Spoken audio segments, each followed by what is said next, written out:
echipă cu Steaua Roșie cu același scor 2-0. Dar ar fi al treilea meci în care echipa sa nu marchează împotriva Stelei Roșii.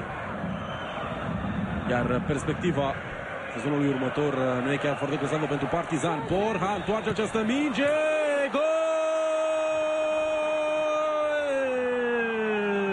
Lovitură dată de Steaua Roșie Belgrad în ultimul minut al acestui meci. Nebunie pe bancă. Robert Proșinecki a sărit în brațele secunzilor săi. Steaua Roșie se ține de inimă Robert Prosinecki, lovitură dată în ultima secundă a derbiului de Cadu.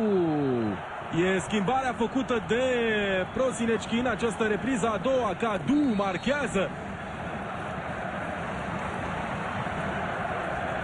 Din nou, a treia victorie consecutivă a Stelei Roșii în fața lui Partizan.